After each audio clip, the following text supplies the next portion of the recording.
que tiene que ver en México con la muerte y los cementerios es regulado por un reglamento del año 1929.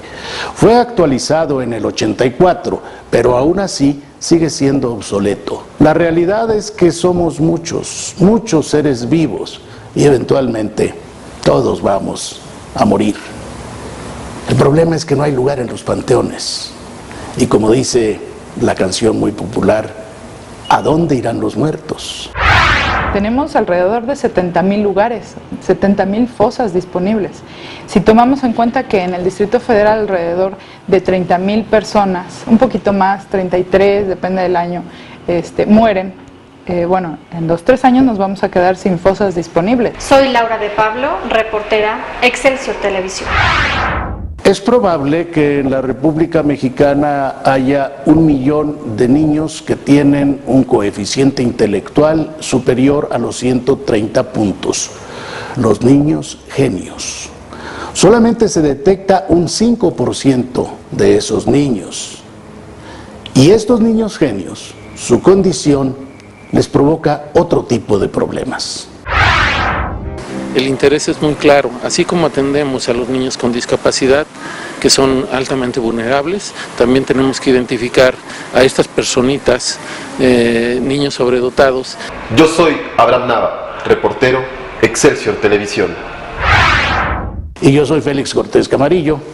Usted está en Bucareli 1, la dirección correcta.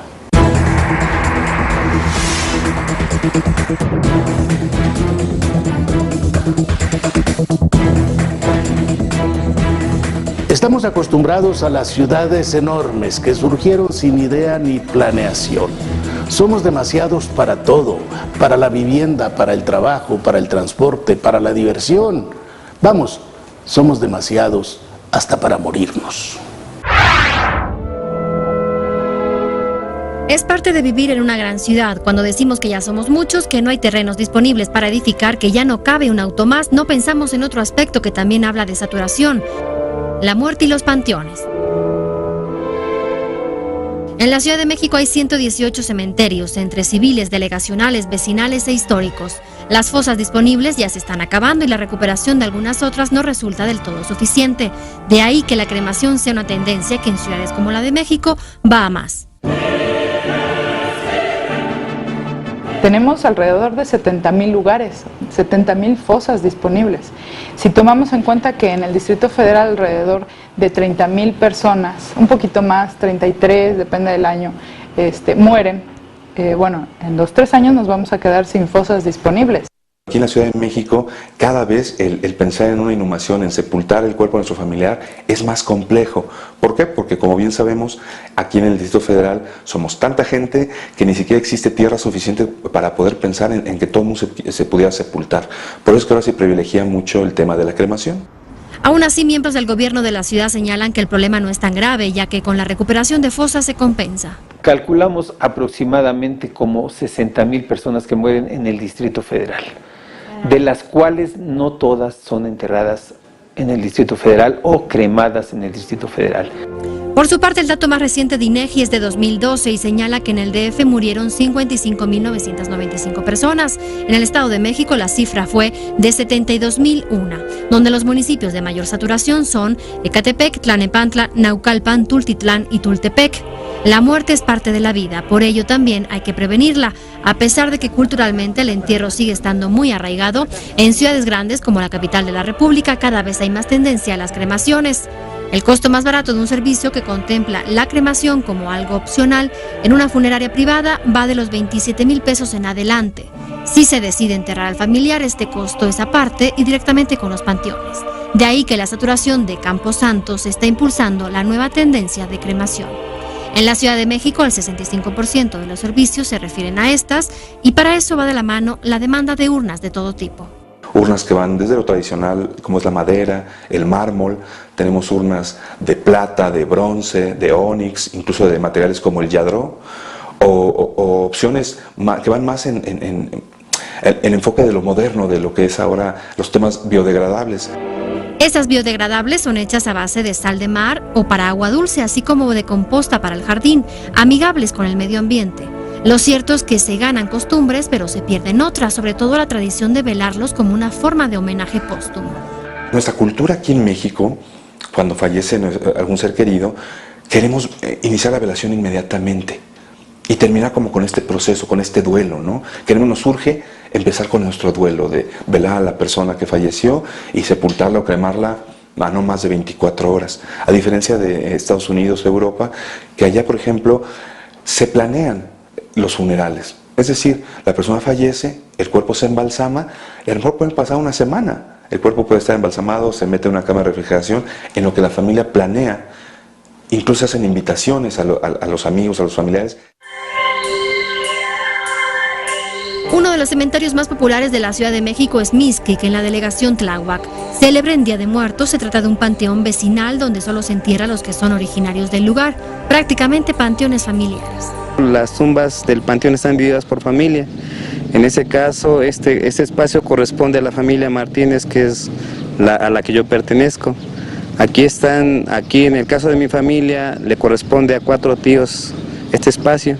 Aquí está de mi tío Fermín, mi tío Lorenzo, mi tío Carmelo y mi abuelito Dilón Martínez. También aquí ha llegado la saturación, un panteón que ya quedó pequeño. Somos muchos en el pueblo y se ha tenido la necesidad de ocupar lo que antes fue la jardinera, ahora es parte de 2 nuevos sepulcros. A pesar de ser parte de la Ciudad de México, Mixquic es de los pocos panteones donde la cremación no se usa. No, yo sí quiero que me entierren completito. La primera ofrenda o el primer trabajo que tenemos para que el difunto descanse es venirlo a dejar al panteón, venirlo a sembrar, dicen los abuelitos. Y se hace ahí la primera ofrenda. Cuando alguien fallece, se le coloca un vaso de agua, un platito con sal y un pan de sal. Se coloca también dentro del ataúd una vara de rosas, porque la tradición cuenta que el espíritu atraviesa montañas y cerros. Pero uno de los pendientes es la regulación de los panteones. A pesar de que hay una ley de cementerios, panteones y crematorios en la Ciudad de México, todavía esta deja cosas en el aire. Solo se modificó el régimen de perpetuidad. Ahora habrá 3 refrendos de 7 años hasta llegar como máximo a los 21. Después hay que sacar los restos. Eso deja en la incertidumbre panteones comunitarios donde la perpetuidad era la tradición. Además, ahora esos cementerios también pasan a ser bienes del gobierno de la ciudad. Se asegura que cada ciudad debería regular sus panteones en base al número de habitantes y los servicios públicos con los que cuentan. El panteón es uno de ellos, con el que debe contar cualquier localidad con una población superior a 1000 habitantes, y debiera considerarse que la cantidad de panteones fuese directamente proporcional al número de ciudadanos, para que la demanda pudiese ser atendida de forma eficaz. Todo lo que tiene que ver con funerarias, cementerios, servicios, crematorios, lo está medio regulando un reglamento de 1929 que ratificó el presidente de la Madrid en el 84. Evidentemente es un reglamento que no nos sirve, que no está adaptado de ninguna manera a la ciudad que hoy vivimos. Entonces, esta confusión de las fosas a perpetuidad, las fosas que solo podemos usar 7 años y después se recuperan, las fosas familiares, que el reglamento evidentemente no contemplaba la necesidad de voltear a ver la cremación como una opción mucho más barata. Los panteones más antiguos de la ciudad suelen ser los comunitarios, que datan de la época virreinal. El Camposanto de Santa Cruz Ochitepec en Xochimilco, por ejemplo, fue construido en 1794 y desde su edificación ha sido administrado por los integrantes de la comunidad. A excepción de los comunitarios, todos los panteones dependen directamente de las delegaciones, y ese es otro tema que no ha terminado de regular la nueva ley: la transparencia de las administraciones.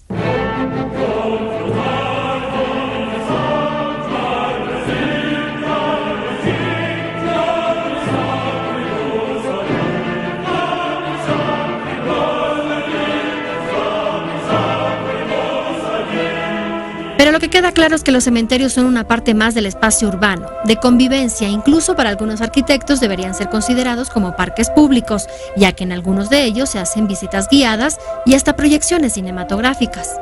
Los panteones son un espacio muy importante de la ciudad, de la estructura urbana. Son lugares, yo diría, que apasionantes, que reflejan una gran cantidad de cosas de una cultura la cultura que hace uso de esos panteones. Hay muchos tipos de panteones, hay panteones de especialidades, de nacionalidades, de históricos, de artistas. Solamente ver las lápidas, solamente ver la vegetación que hay, solamente ver las inscripciones en las lápidas dicen mucho del lugar en el que están y de la historia. Ciudades como la de México, donde ya todo está saturado, necesita replantear también qué hacer cuando nos llegue la hora. Morir y dónde depositar los restos resulta ser un problema más de planeación de nuestra gran ciudad, informó Laura de Pablo.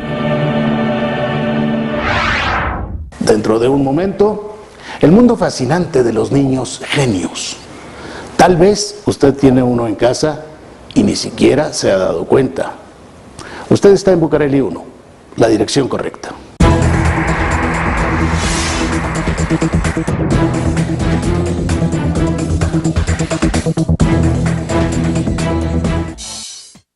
Hace apenas 4 años que fue creado en México el Centro de Atención al Talento, una institución que se dedica a detectar y atender a los niños sobredotados. Este es un reportaje, la primera parte de un reportaje de mi compañero Abraham Nava. Fue en 2007 cuando una historia de inteligencia sacudió a la prensa mexicana. Un niño de 12 años ingresó a la Universidad de las Américas en Puebla para estudiar 2 carreras, psicología y medicina. Han pasado 7 años desde entonces. El niño creció y ahora es un joven de 19 años que ya está cursando un doctorado, ya ha realizado cirugías para extirpar tumores y ha creado una institución que investiga sobre las mentes sobresalientes. Su nombre ya es familiar para muchos, Andrew Almazán, el niño genio, como lo han apodado. En realidad, lo suyo es una condición, la sobredotación intelectual. Según sus propias estimaciones, en México hay 1 millón de niños como él. ¿En dónde están? ¿Por qué aún no conocemos sus historias? ¿Quién se preocupa por desarrollar al máximo sus capacidades?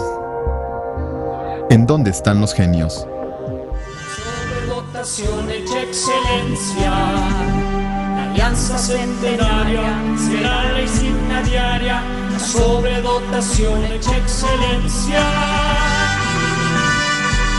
Sobredotados millones somos, pues ya la inteligencia fructifica en la ciudad y tanta fuerza somos, porque el sol del saber nos multiplica. En 2010 fue creado el Centro de Atención al Talento y en 2012 celebraron por primera vez el Día del Sobredotado. Bueno, el CEDAT es la institución más grande de América Latina de sobredotados. Se dedica principalmente al diagnóstico y atención diferenciada de niños con mayor inteligencia promedio, que se denomina sobredotación intelectual. Y bueno, junto a esto se realizan labores de investigación en áreas psicoeducativas. Aquí se identifican a los niños y después se les atiende con un programa denominado Potenciador Intelectual, brindándoles 2.083 horas efectivas de educación intensiva, cambiando así su experiencia educativa, que en sistemas normales llega a ser aburrida.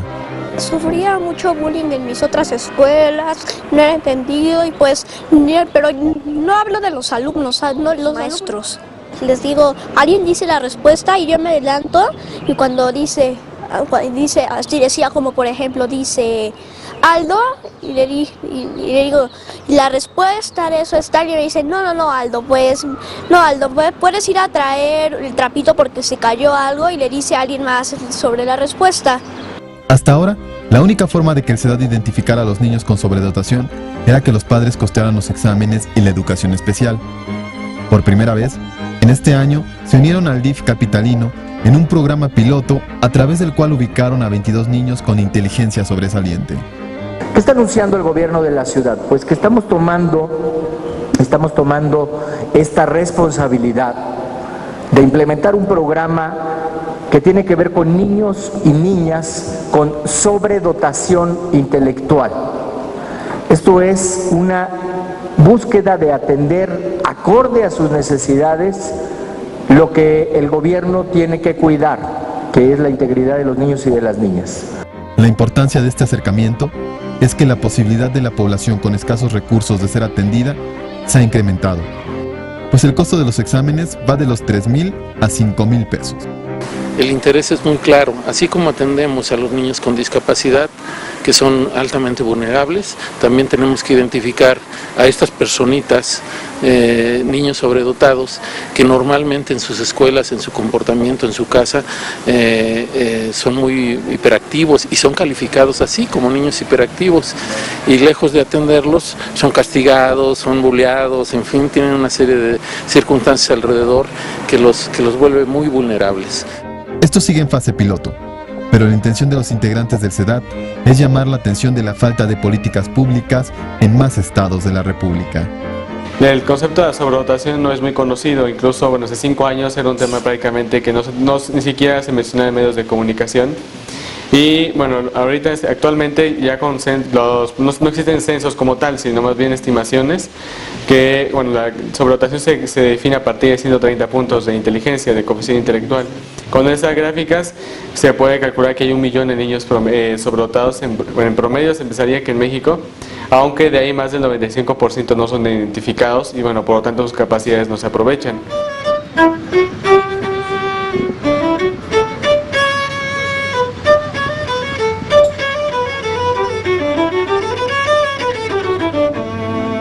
Carlos es el hijo mayor de 2 que tenemos. Es un chico que desde los 5 años se desenvuelve en la música, y por eso el motivo de esta entrevista, ¿no? Para hablar de lo que hace nuestro hijo. Es músico y también el gusto por la ciencia, por la nanotecnología, por la física, la astronomía, que son sus áreas de interés para poderlas desarrollar. Entre más pronto se identifiquen las aptitudes sobresalientes, mejor se podrán encauzar. Carlos y su familia viven en Tlaxcala. Sus maestros fueron quienes recomendaron la consulta de un especialista. Jóvenes como Carlos tendrían que terminar sus escuelas antes de lo normal, por decirlo, ¿no? La preparatoria 3 años, la secundaria 3 años, si lo hubiéramos conocido un poco antes, seguramente Carlos ya hubiera terminado la secundaria hace 2 años, porque el nivel que tiene rebasa el nivel de secundaria. Ellos se acercaron a la doctora Janet Sáenz, presidenta de la Asociación Mexicana para el Apoyo a Sobresalientes. Mucho antes de la existencia del CEDAT, ella fue pionera en las investigaciones de la inteligencia superior. A mí me gusta sobresaliente porque no estamos hablando de supermen y superwomen, y superdotado como que se deja prestar a otras interpretaciones, especialmente aquí en México, ¿no? El sobresaliente es arriba del promedio, ¿sí? Hay varias teorías, pero muchos expertos mencionan que una tercera parte puede ser por herencia, pero el resto es por el ambiente. Un ambiente rico puede ser en una zona urbana, donde hay bibliotecas, hay museos, hay muchos recursos. Pero un ambiente rico también puede ser en zona rural. Los papás que ofrecen un ambiente de la naturaleza, los papás que cuentan cuentos, leyendas, poesía, canciones. Carlos ingresó sin problemas a la Orquesta Sinfónica Infantil y Juvenil de Tlaxcala y ya forma parte también de la Orquesta Sinfónica y Juvenil de México, además de contar con participaciones sobresalientes en eventos científicos organizados por el Instituto Politécnico Nacional. Ahora, si eres el que estudia, eres el raro, no el que tenga otra cosa. Te llaman el cerebrito, te discriminan, te hacen sentirte mal, y llega un momento en el que tú dices: entonces, ¿qué hago aquí? ¿O de qué sirvo de algo aquí? ¿O entonces en qué yo les he hecho daño a ellos? Hay veces que estás estable y que en tu escuela los compañeros te dejan de molestar por un corto tiempo, ¿no? Y dices, pues yo quisiera ser normal, ¿no? Quisiera quisiera que no me dijeran eso, quisiera estar con ellos, ¿no? Pero ahí viene otra vez la parte donde dices, no, pero si yo tengo esto la debo de aprovechar y salir al máximo con ella, así que esto no me va a afectar y debo de sobrepasar esos problemas. Por lo que se ve, no es fácil ser un niño genio. Esta es la segunda parte de la historia.